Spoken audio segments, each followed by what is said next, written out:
ஜிக்ளிக் YouTube channel நேயர்களே, இன்று international biodiversity டே, சர்வதேச உயிர்ப்பன்மை, உயிரினப்பன்மை, உயிர் பல்வகைமை.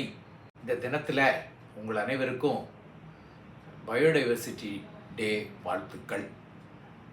முதல்ல நம்ம பயோடைவர்சிட்டின்னா என்னன்னு பார்ப்போம்.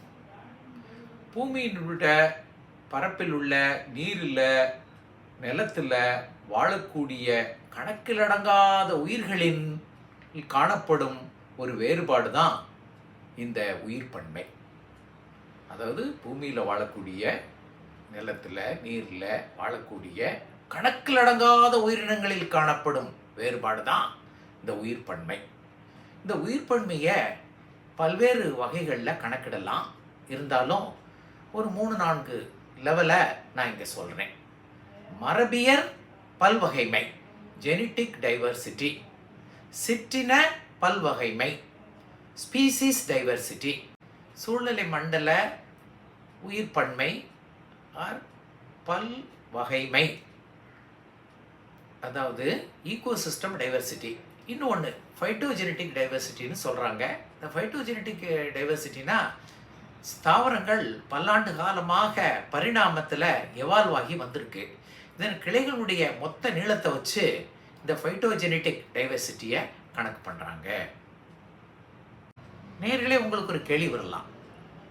நம்ம உயிர்ப்பன்மையை பற்றி பேசுகிறோம். இந்த உயிர்ப்பன்மை இந்தியாவில் எப்படி இருக்குன்னு பார்ப்போமா?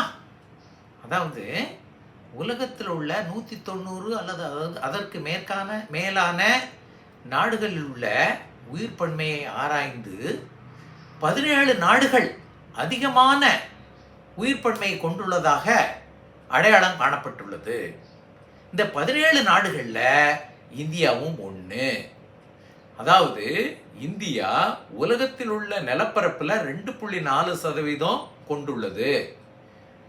2.4% நிலப்பரப்பு இந்தியாவில் உலகத்திலே உள்ள நிலப்பரப்பில் இருந்தாலும் 7-8% தாவரங்களும் விலங்குகளும் இந்தியாவில் இருப்பது ரொம்ப சிறப்பாக கருதலாமுங்க.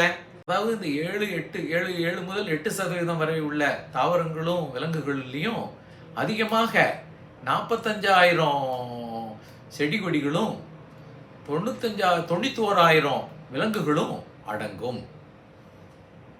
நம்ம பயோடைவர்சிட்டி, அதாவது உயிர்ப்பன்மை நான் என்னென்னு பார்த்தோம். அப்புறம் இந்தியாவில் இந்த பயோடைவர்சிட்டி எப்படி இருக்குன்னு பார்த்தோம். தொடர்ந்து இந்த பயோடைவர்சிட்டி அழிவதற்கான காரணிகள் என்ன அப்படின்னு பார்ப்போமா? அதாவது இன்னைக்கு பயோடைவர்சிட்டி அழிந்து கொண்டிருப்பது தான் பெரிய பிரச்சனையே. பூமி தன்னுடைய ஆரோக்கியத்தை இழந்து கொண்டிருக்கிறது. மனிதன் தன்னுடைய ஆரோக்கியத்தை இழந்து கொண்டிருக்கிறான். செடி கொடிகளுக்கு நோய்களும் அதிகமாக வந்து கொண்டிருக்கிறது. ஆக இவ்வளவு கஷ்டத்தை, ரொம்ப பிரச்சனையை தரக்கூடிய இந்த இழப்பு, உயிர்ப்பன்மை இழப்புக்கு என்னென்ன காரணிகள் இருக்குங்கிறத நம்ம பார்ப்போம். அதாவது திரு எட்வர்ட் ஓ வில்சன் என்ற ஆய்வாளர் உயிர்ப்பன்மை நஷ்டம், அதாவது இழப்புக்கு 5 காரணிகளை குறிப்பிடுகிறாரு. அதை ஹிப்போன்னு சொல்கிறார். ஹெச்னா ஹேபிடேட் லாஸுங்க, அதாவது வாழ்விடம் அழித்தல். இந்த தாவரங்களும் விலங்குகளும் வாழக்கூடிய வாழ்விடங்களை அழிக்கிறது தான் ஒரு பெரிய காரணம், முதன்மையான காரணம்னு சொல்லி அவர் சொல்கிறாருங்க, தி எட்வர்ட் ஓ வில்சன். அடுத்து ஹிப்போவில் என்ன வருது? இன்வேசிவ் ஸ்பீசிஸுங்க, அதாவது வெளிநாட்டுகளிலிருந்தோ வெளியிடங்களிலிருந்தோ அறிமுகப்படுத்தப்பட்டுள்ள செடிகள், உள்ளூர் செடிகளை, உள்ளூர் தாவரங்களை வளர விடாமல் தடுத்து இவைகளே வளர்ந்து அங்குள்ள சூழ்நிலைகளை மாற்றி அந்த உயிர்ப்பன்மையினுடைய இழப்பிற்கு காரணமாக அமைதுங்க. ஆக இன்வேசிவ் ஏலியன் ஸ்பீசிஸ் வெளிப்பகுதியிலிருந்து வெளிநாட்டிலிருந்து அறிமுகப்படுத்தப்பட்ட தாவரங்கள், விலங்குகள் நமக்கு அதிக பாதிப்பை விளைவிக்குதுங்க.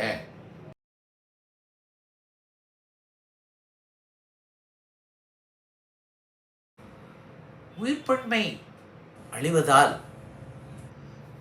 ஏன் அழியுதுன்னு பார்த்தோம்.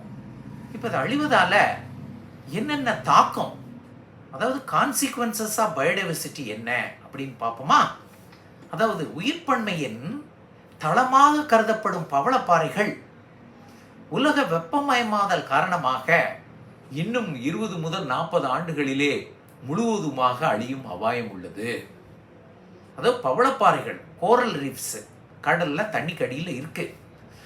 இது நிறைய கடல்வாழ் உயிரினங்களுக்கு மறு உற்பத்தி இனப்பெருக்கத்துக்காகவும் அதுக்கு வாழ்விடமாகவும் திகழுது. இந்த பவளப்பாறை இல்லைன்னா கடல் வளம் பாதிக்கும். ஆக பவளப்பாறையை நாம் பாதுகாக்க, கடல் வளத்தை பாதுகாக்க நாம் பயோடைவர்சிட்டியை, அதாவது உயிர்ப்பன்மையை பாதுகாக்க வேண்டும். அடுத்துங்க, இந்த பயோடைவர்சிட்டி அதிகமாக அழிஞ்சதுனால நமக்கு கரியமில வாயு அதிகமாக உமிழப்படுகிறது. எமிஷன்ஸ், அதாவது CO2 emissions are on high range. அந்த கரியமில வாயு அதிகமாக வெளியிடப்படுகிறது. கரியமில வாயு அதிகமாக வெளியிடப்பட்டால் என்ன ஆகுங்க? வெப்பமயம் அதிகமாகும். ஆக நாம் இந்த பயோடைவர்சிட்டியை காப்பாற்றணும். மேலும் இந்த பயோடைவர்சிட்டி வேற என்ன நமக்கு தாக்கம் வரும்? நமக்கு அதிகமாக பருவ காலங்கள் மாறிடுங்க. ஒன்று அதிகமாக மழை வரும், இல்லை அதிகமாக வறட்சி வரும்.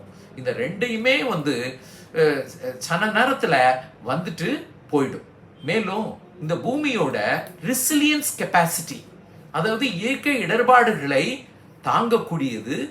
அப்படி தாங்கி அந்த இயற்கை இடர்பாடுகளுக்கு பிறகு மீண்டும் தன் இயல்பு நிலைக்கு திரும்பும் நிலையை இழக்கும் ஒரு நிலை இந்த பூமிக்கு ஏற்பட வாய்ப்பு இருக்குங்க. அது மட்டும் இல்லை, இந்த பயோடைவர்சிட்டி லாஸ், உயிர்ப்பன்மை இழப்புனால நம்ம பூமியினுடைய ஆரோக்கியம் பாதிக்கப்படும். பூமியினுடைய ஆரோக்கியம் பாதிக்கப்பட்டா இந்த பூமியில் உள்ள வாழ்கின்ற இந்த மனித குலத்துக்கே பாதிப்பு அதிகமாக ஏற்படும். இது என்ன நான் சொல்லியா உங்களுக்கு தெரியணும்? நல்லாவே தெரியும். பூமியில் இருக்கிற பூமியே கெட்டு போச்சுன்னா நாம என்ன ரொம்ப நல்லா இருப்போமா? அதனால நம்ம நலத்துக்காக, நம்மளுடைய சுயநலத்துக்காவது இந்த உயிர்ப்பன்மையை நாம் பாதுகாப்பதில் ஒன்றுபடுவோம். அடுத்து, இந்த பயோடைவர்சிட்டி லாஸை எப்படி நம்ம தடுக்கலாம், அப்புறம் எப்படி மீட்டெடுக்கலாம் என்பது பற்றி நாம் பார்ப்போமா? அதாவது, இழந்ததை இழந்துட்டோம், இனிமேல் இழக்க போகிறத இழக்காமல் தடுப்போம். ஏன்னா இந்த பயோடைவர்சிட்டி இழந்தா மனித குலம்னு சொல்லும்போது நீங்களும் நம்மளும் பாதிக்கப்படுவோங்க. அதை மறந்துட வேண்டாம். இதில் சுயநலமும் பாதிக்கப்படும், பொது நலமும் பாதிக்கப்படும். அதனால யாரும் இதில் விதிவிலக்கு இல்லை. உயிர்ப்பன்மை பாதுகாப்பிலே, பயோடைவர்சிட்டி கன்சர்வேஷன்லே அனைவரும் ஒன்றுபட வேண்டும். அதாவது இந்த தடுப்பை, பயோடைவர்சிட்டி இழப்பை எப்படி நம்ம தடுக்கலாம்னா, முதல்ல hunting and poaching should be prevented. வேட்டையாடுதலையும் மற்றும் விலங்குகளை அழித்தலையும் நாம் முற்றிலுமாக தடுக்க வேண்டும். ஏன்னா விலங்குகளை அழிக்கிறது, வேட்டையாடுறது தொடர்ந்தால் இந்த உயிர்ப்பன்மை அதிகமாக அழியும். மீண்டும் என்ன சொல்ல வரேன்னா, இந்த இழந்து போன இந்த தாவரங்களை, விலங்குகளை ஆராய்ச்சியினுடைய அடிப்படையில் நாம் மறுபடியும் உற்பத்தி செய்யணும். அதாவது தாவரங்களை உற்பத்தி செய்யணும். இயற்கையாக உற்பத்தி ஆகின்ற பகுதிகளை பாதுகாத்து அந்த மரங்களை, அந்த செடிகளை, அந்த கொடிகளை, அந்த தாவரங்களை நாம் வளர்வதற்கு அனுமதிக்க வேண்டும். இயற்கையிலேயே வளர முடியாத அந்த செடிகளை நம் ஆராய்ச்சிகளின் மூலம் கண்டுபிடித்து அவர்களை ஆர்டிஃபிஷியலாக, அதாவது நம்மளுடைய பிளான்டிங் மூலமாக அதை நாம் மறு உற்பத்தி செய்யணும். அது மட்டும் இல்லாமல் நம்ம காடு அழித்தலை தடுக்க வேண்டும். இப்போ காடு அழித்தலை தடுக்கிறது மட்டும் இல்லாமல் நம்ம மனித குலங்கள் மோனோகல்ச்சர், அதாவது ஒரே மாதிரி மரங்களை வளர்ப்பதை நாம் குறைக்கணும். அர்பனைசேஷன் காட்டுக்குள்ளே நம்ம பண்ணக்கூடாது. ஸோ இந்த மாதிரியெல்லாம் நம்ம செய்யும் பொழுது வெப்பமயமாதல் குறையும். நமது உயிர்ப்பன்மை இழப்பு நம்ம மீட்டெடுப்போம். மேலும் கடைசியாக உங்கள்கிட்ட என்ன சொல்கிறேன்னா, conservation and development should go hand in hand. And development should not take place at the cost of conservation. ஏதாவது ஒரு காட்டுப்பகுதியை, வனப்பகுதியை, வளர்ச்சி பணிகளுக்கு அவசியமாக தேவைப்படுமேயானால் அதற்கு ஈடுகட்டும் வகையிலே நாம் கன்சர்வேஷன், அதாவது வனப்பணிகளை மேற்கொண்டு நாம் உயிர்ப்பன்மையை பாதுகாத்து வளர்ச்சி பணிகளை நாம் மேற்கொண்டு மனித குலத்தையும் காப்போம், இந்த பூமியையும் காப்போம் என்று கூறி விடைபெறுகிறேன். அனைத்து நேயர்களுக்கும் வணக்கம். இந்த சேனலை பார்த்து கொண்டிருக்கும் அனைவர்களும் இந்த ஜிகிளிக் யூடியூப் சேனலை சப்ஸ்கிரைப் செய்யுமாறும், பெல் பட்டனை அழுத்துமாறும், ஷேர் செய்யுமாறும், உங்கள் கருத்துக்களை கமெண்ட் செய்யுமாறும் கேட்டுக்கொள்கிறேன்.